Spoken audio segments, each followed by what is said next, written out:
Assalamualaikum warahmatullahi wabarakatuh. Alhamdulillah ya wahdah. Wassalatu wassalamu ala rasulillah. Allahumma salli ala nabil hashimi Muhammadin wa ala alihi wasallim tasliman. Khususan la hadratul muazzam al-mukarram Guru Agung Pengarsa Bahanam Sayyidi Syekh Ahmad Sahib al-Wafat Tajul Arifin radhiyallahu ta'ala an. Al-Fatihah. Bismillahirrahmanirrahim. Alhamdulillahi rabbil alamin. Ar-Rahmanir-Rahim. Maliki yaumiddin. Iyyaka na'budu wa iyyaka nasta'in. Ihdinas siratal mustaqim. Siratal ladzina an'amta 'alaihim ghairil maghdubi 'alaihim waladdallin. Amin. Bapak Ibu, ikhwan akhwat saudara yang berbahagia. Kemudian masih dalam mukadimah kitab Miftahus Sudur karya Guru Agung Pengarsa Abah Anam. Di sini beliau mencatat, "Fa'lamu ma'asyiral ikhwan, ja'alanallahu wa iyyakum minadz-dzakirina lahu katsira." Kemudian ketahuilah para ikhwan sekalian, semoga Allah menjadikan kita semua termasuk orang-orang yang banyak berzikir kepada Allah. Jadi Bapak Ibu, ikhwan akhwat saudara yang berbahagia, tema besar kita kali ini adalah zikir yang banyak. Bapak Ibu, ikhwan akhwat saudara yang berbahagia, zikir yang banyak itu ada dua perspektif. Ada zikir yang banyak, perspektif kuantitas, jumlahnya, angkanya. Ada zikir yang banyak itu perspektif kualitas, mutunya. Jadi banyak itu bisa kuantitas, jumlahnya, bilangannya. Banyak itu pun bisa kualitasnya, mutunya. Seperti lautan, samudera. Itu kan airnya banyak ya Bapak Ibu. Kira-kira banyak air laut itu kuantitasnya atau kualitasnya? Nah, banyaknya di sini kualitasnya ya Bapak Ibu sekalian, bukan kuantitasnya. Karena kan banyaknya itu udah nggak bisa dihitung ya Bapak Ibu. Saking banyaknya air laut itu. Ya sama seperti para guru kita ya Bapak Ibu. Oh, banyak ilmunya beliau itu. Banyak ilmunya. Nah, banyak di sini banyak seperti apa? Kuantitasnya, jumlahnya, atau kualitasnya, mutunya. Ya banyak ilmu di sini kualitasnya ya Bapak Ibu sekalian. Makanya orang banyak ilmu itu kadang-kadang di dalam bahasa Arab disebut dengan tabahur ilmunya itu, melaut ilmunya itu. Bapak Ibu, ikhwan akhwat saudara yang berbahagia. Demikian juga di dalam zikir taqiyan seraya. Itu kan ada zikir jahar dan zikir khafi ya. Nah, zikir jahar itu merupakan zikir yang banyak, perspektif kuantitas, jumlahnya, bilangannya. Kan zikir jahar itu ada jumlahnya ya Bapak Ibu, 165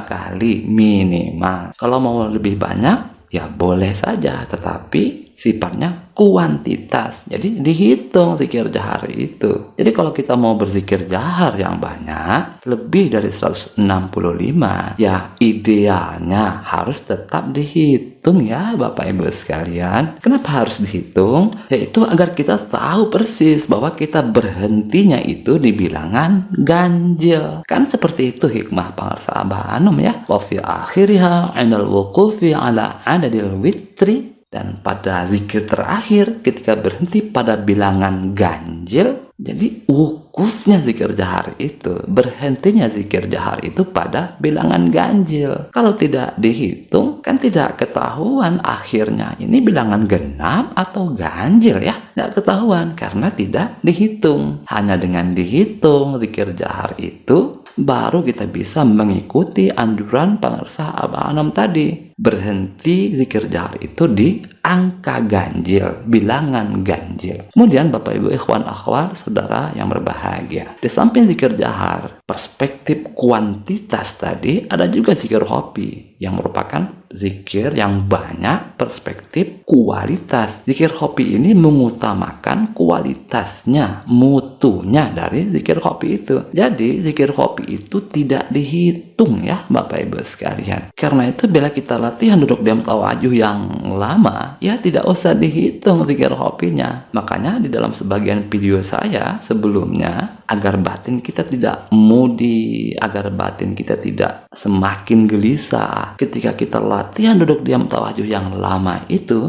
bijaksananya kita menggunakan timer atau alarm sebagai penunjuk waktu. Ada khusus saya membahas hal ini ya Bapak Ibu di episode zikir tawajuh. Jadi latihan zikir khafinya itu agar lebih nyaman, ya kita pakai timer sebagai pembatas waktu. Kalau tidak, batin kita bisa sangat mudi loh Bapak Ibu sekalian. Bisa-bisa setelah latihan kita bukan semakin tenang batin itu, semakin gelisah, semakin mudi, semakin tidak menentu keadaan batin kita itu. Kemudian, apa itu kualitas zikir hobi? Kualitas zikir hobi itu adalah tetapnya, ajak panceknya, wukufnya. Jadi bila zikir hobinya semakin tetap, semakin stabil, semakin besar nilainya, semakin ajak pancek, semakin banyak jumlahnya. Jadi zikir hobi ini merupakan zikir yang paling utama, yang paling tinggi nilainya, yang mengutamakan kualitasnya, ajak panceknya, tetapnya, stabilnya. Tuan Syekh Abdul Qadir Al-Jilani mengutip 3 hadis tafakkur di dalam kitab Sirrul Asrar, di mana baginda Nabi Muhammad SAW bersabda, "At-tafakkuru sa'atan khairun min ibadati sanah." Tafakkur 1 jam lebih baik daripada ibadah 1 tahun. Hadis kedua, "At-tafakkuru sa'atan khairun min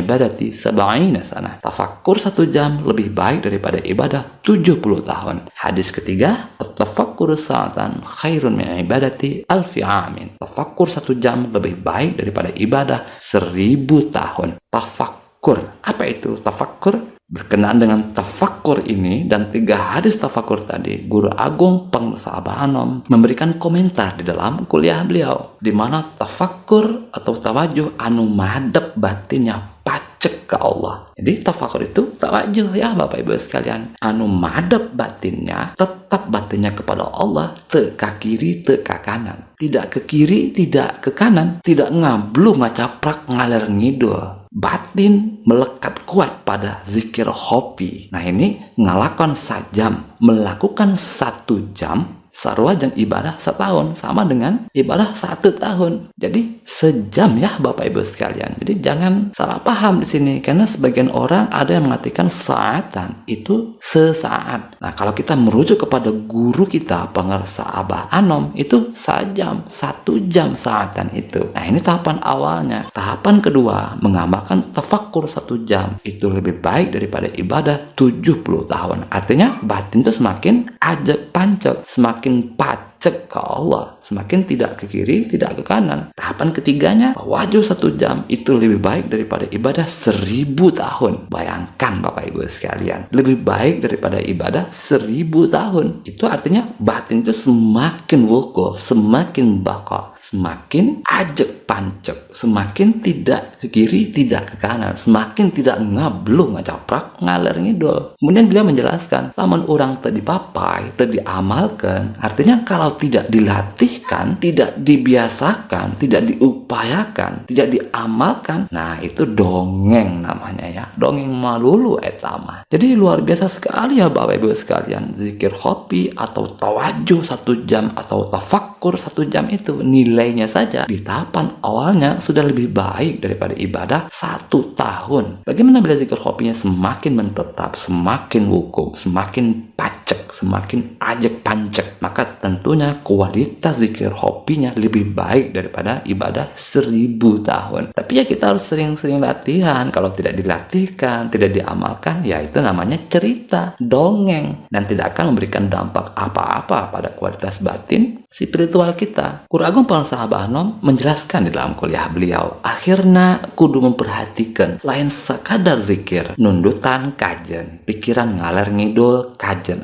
moal hasil, moal kata Abah ya. Jadi artinya akhirnya harus memperhatikan, bukan sekedar asal zikir, asal duduk tawajuh, ngantuk dibiarkan, pikiran ngablu ngacapar ngaler ngidul ke timur ke barat, ke masa lalu ke masa depan dibiarkan, tidak diupayakan, tidak diusahakan untuk fokus dan konsentrasi di dalam zikir tawajuh itu. Nah kata Pangestu Abah Anom, eta mah moal hasil, tidak akan ada hasilnya, tidak akan. Jadi kita harus upayakan ya Bapak Ibu sekalian, supaya batin itu semakin wukuf. Kita paksakan untuk fokus dan konsentrasi di dalam latihan duduk diam tawajuh itu. Ngantuk dibiarkan, pikiran kemana-mana dibiarkan, ini akan memberikan dampak yang tidak bagus. Batin kita semakin susah berkembang apabila kita tidak memperhatikan fenomena-fenomena yang merusak perjalanan zikir tawajuh kita itu. Baik, itu saja yang dapat kita pelajari pada kesempatan kali ini. Semoga ada barokahnya untuk batin spiritual kita, khususan ila hadratil muazzami wal mukarram Guru Agung Pengarsa Abah Hanam Sayyidi Syekh Ahmad Sahibullah Fattaj Al-Arifin radhiyallahu ta'ala an. Al-Fatihah. Bismillahirrahmanirrahim. Alhamdulillahirabbil alamin. Arrahmanirrahim. Maliki yaumiddin. Iyyaka na'budu wa iyyaka nasta'in. Ihdinas siratal mustaqim. Siratal ladzina an'amta 'alaihim ghairil maghdubi 'alaihim waladdallin. Amin. Allahumma shalli 'ala nabiyil Hashimi Muhammadin wa 'ala alihi wa sallim tasliman. Allahumma shalli wa sallim wa barik alaihi. Wassalamu alaikum warahmatullahi wabarakatuh.